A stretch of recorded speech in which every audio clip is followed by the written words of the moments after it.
महाप्रभु जगन्नाथंकर 56 भोगरू गोटे चितौ पिठा श्रावण मासर अमावास्या तिथि रे महाप्रभु ठारे चिता लगी होता ता सहित अरुआ चाउल आउ नड़िया प्रस्तुत ही विशेष पिठार भोग लगी थाए जहाँको कि आम चितौ पिठा कही था। यह आपण मैंने मटर तरकारी हो कि क्षीर सहित खाइबे खाइबापी तो बहुत ही टेस्टी लगे किंतु पिठा को परफेक्ट जालीदार और नरम बनैवाई ना किछिटा टिप्स और ट्रिक्स जदि आपण मैंने फॉलो करेंगे ताहले पिठा सब बेले एमती पूरा परफेक्ट तैयारी हम ये आपण मानक पिठा भांगिकी देखौछि देखंतु आपण माने देखिकी जानि पारुथबे पिठाटा केते जालीदार हेछि आ केते सॉफ्ट मध्य हेछि। सब पिठा एमती हम करेरे बिल्कुल लागबनी से सब टिप्स और ट्रिक्स मु शेयर करिछि। वीडियो को पूरा देखंतु। रेसिपी जदि पसंद आसीबो लाइक और शेयर करेंगे। चैनल रे नुआ थिले मो चैनल को सब्सक्राइब करनेबे और जदि फेसबुक पेज रे देखुथबे प्लीज फॉलो करेंगे। ताहले चलंतु रेसिपी को स्टार्ट करि नबा। नमस्कार किचन सिद्धलक्ष्मी को आपण मानकु बहुत बहुत स्वागत। रेसिपी बनवाई प्रथम ये देखो मु गोटे कप अरुआ चाउल को गोटे मिक्सिंग बाउल रे रखी नौची आठी आपण मैंने देखी पारे यहाँ नॉर्मल अरुआ चाउल अच्छी आपण मैंने जेकोसी अरुआ चाउल रे रेसिपी को बनै पारे। प्रथमे ना आम अरुआ चाउल को भल भाव में 2-3 थर धोईकी नहीं आसवा। ये देखो अरुआ चाउल को मुझे भल भाव में धोईकी नहीं आसी। एबे मु 1-1.5 ग्लास पाखापाखि पानी एड कर नौची। पानी एड कलापर ना यहाँ आम कभर करके ओभरनाइट सोक हाँपाई छाड़दे एटलिस्ट आपण मैंने 4 घंटा निश्चय भाव में सोक करने। ये देखो ओभरनाइट सोक कलापर मुझे कभर खोलिकी देखी आठी आपण मानक मु चाउलटा भांगिकी देखी देखूँ चाउलटा केते बढ़िया भाव में पूरा बतुरी जाइए पूरा गुंड टाइप हाथ में ही हो जाऊँगी। एमती चाउल को जब भल भाव में बतुरे ने ना ताहले पिठाटा बहुत ही भल बनिबो।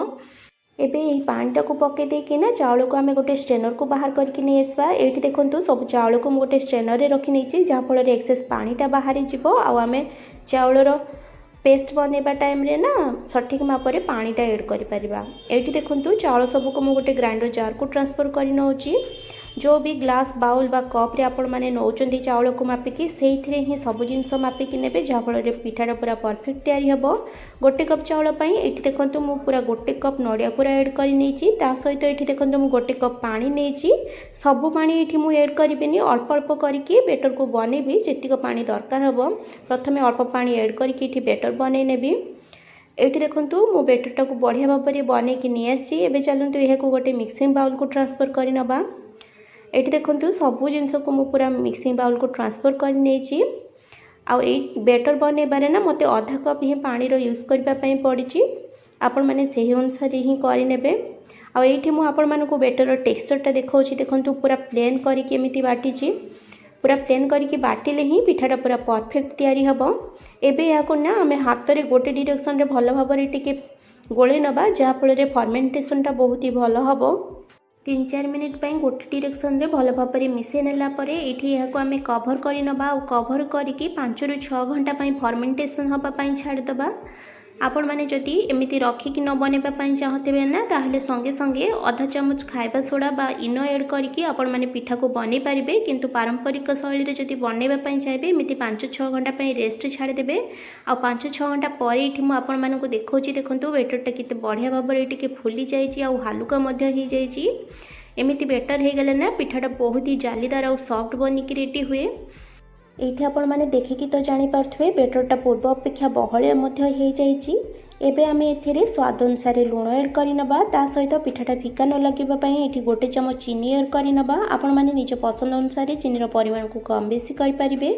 ये देखो मु गैस रे ना गोटे ससपेन रे भल भाव में क्षीर को पूरा फुटे नौची और से फुटा क्षीर रू ही ये मु गोटे कप नहीं जोटा कि अल्प अल्प करके बेटर एड करी।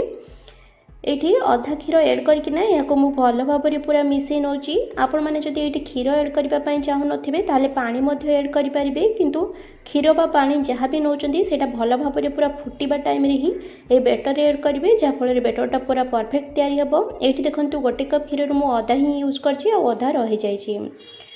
ये देखो बेटर कंसिस्टेंसी पूरा एमती रहिबो। चकुली बनैबा जमी बेटर बनाती ना ताठू टिके पानिया रखिबे।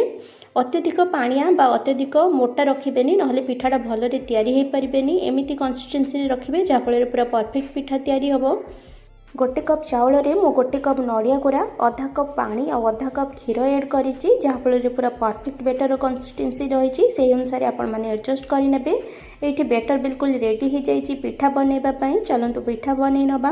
पिठा बनवाई ये देखो मुझे गैस ऑन करके गोटे आलुमिनियम कड़े बसई नहीं आपण मैंने यहाँ जगह लुहा बा नॉनस्टिक जेकोसी कड़े यूज करेंगे किंतु कड़े एमती टे गहरिया होता दरकार जहाँफल पिठाटा पूरा परफेक्ट सेप्र तैयारी हम कड़े को हाई फ्लेम रे भल भाव गरम कलापर ये आम गोटे चामच घी बा तेल एड कर तापर यहाँ ब्रश साहाଯ୍य सबुआड़े टे लगे नवा जहाँफल प्रथम पिठाटा बाहर आ जमा भी प्रोब्लेम हेनी तापर ये आम जो बेटर रखते ना से बेटर को चटु साहाଯ୍य भल भाव टी मिसई नवा और कड़े एमती जिते पूरा धुआं बाहर टाइप गरम होना से बेटर गोटे कि 1.5 चटु नहीं आम कड़े एड कर बेटर एड कलापर गोटे छोट कभर को पिठा उपर कभर कर कभर चारिपटे ना गोटे कॉटन सफा कपड़ा को एमती भल भाव पूरा कभर करदे यहाँ कभर करने ना से ओदा कपड़ा आम 2-3 चमच पानी एड कर जहाँफल बांफ क्रिएट हाँ और से बांफरे ही पिठाटा भल भाव सीझीज ये टाइम गैस फ्लेम को लो कर 2 मिनिट कुक हाँपाई छाड़दे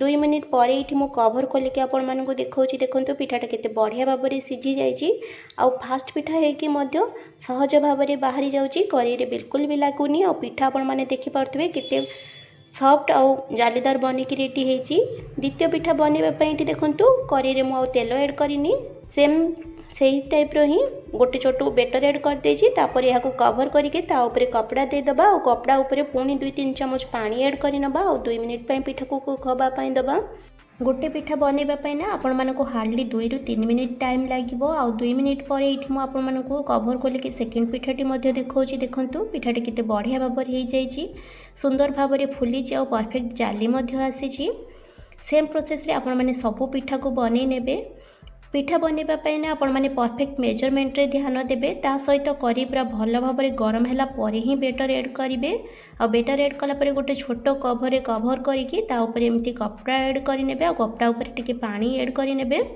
यही भाव में कले ना सबू पिठा पूरा जालीदार और फुला फुला बनिकी रेडी हम ये देखो थर्ड पिठाटी मोर बनिकी पूरा रेडी हो जाइए आगक तो चिता लगी अमावास्या अच्छी आपण मैंने ये पिठा को निश्चय थे बन की देखिए ये पिठा जी सुंदर देखा ना खावाई ताठू बहुत अधिक टेस्टी थिला आपण मैंने या निश्चय बनातु भगवान को भोग लगेवा सहित निज एंजॉय करेंगे आ कमेंट सेक्शन में निजर फीडबैक देवाई जमा भी भूलें माँ लक्ष्मी समस्त मंगल करूँ यही कामना सहित आज रोज पुणी आसबि आ एक नुआ रेसिपी नहीं कि से पर्यंत स्टे सेफ स्टे हेल्दी जय माँ लक्ष्मी।